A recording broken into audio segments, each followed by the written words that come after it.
Today we will talk about the Raspberry Pi Pico Pinouts and its memory organization. Before that, let's just tell you one more things. The Pico and the Pico W is almost the same thing, except the Pico W has some wireless connectivity.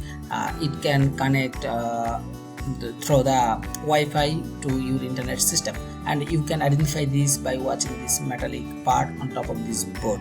Other than that, both of them has 40 pin, as you can see here, but keep in mind this 40 pin number is different from the GPIO pin number. For example, if you see the pin number 1, which is essentially the GPIO pin 0, so when we refer to any pin number in the MicroPython, usually we refer to this GPIO pin number. So if I say let's connect an LED to pin number 12, that means we are not connecting the LED to this pin 12, we are connecting the LED to this GP pin 12. So unless anything is mentioned, usually the pin number refers to this GPIO pin number.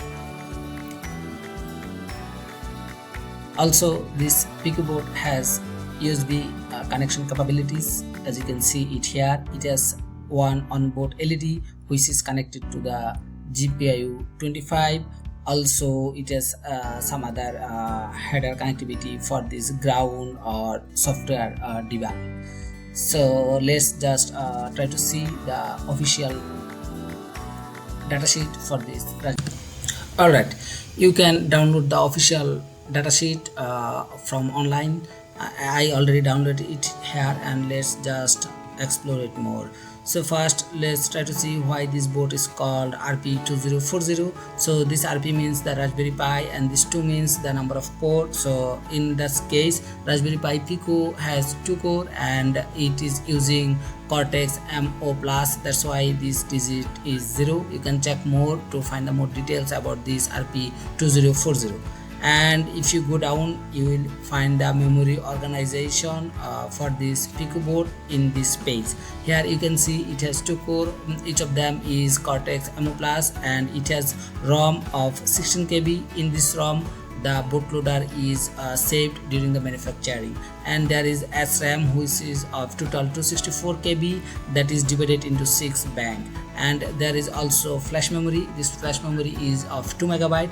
In this flash memory is actually the drive area where you save the MicroPython. Also, if you want to save different Python file, you need to use this flash memory.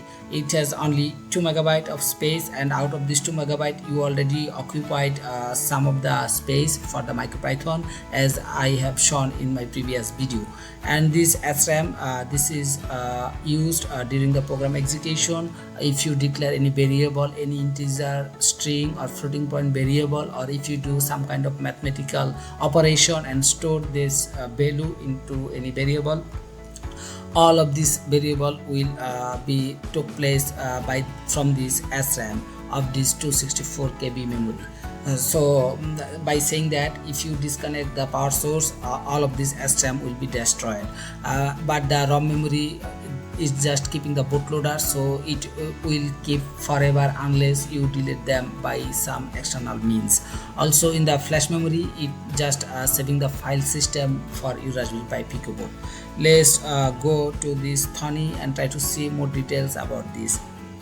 I have connected my Pico board to this COM7, and you can see there are several file system in my Pico board. So all of them are saved into the flash memory. As I have shown you, this flash memory is only 2 MB, but this is enough for saving lots of Python file. And you can name your Python file with .py extension, and there is one special file that is called the main.py. So this main.py is the file which the bootloader looks for when you power up. So if you disconnect your Pico board from the power source and connect it again, it will try to look for the main.py file, and it will run automatically the program inside this main.py. But if you save your program, for example, in this pwm.py, it will not be run automatically when you power up. You need to use this thonny code, and you need to click the run button to run this file after powering up. So just to keep in mind, this main.py and some other Python file is totally different things, but for your checking and debugging purpose, you can always save your file at different names. But if you need to run your code automatically without the laptop or computer, you need to save your code to this main.py so that the MicroPython can run the code automatically during power up.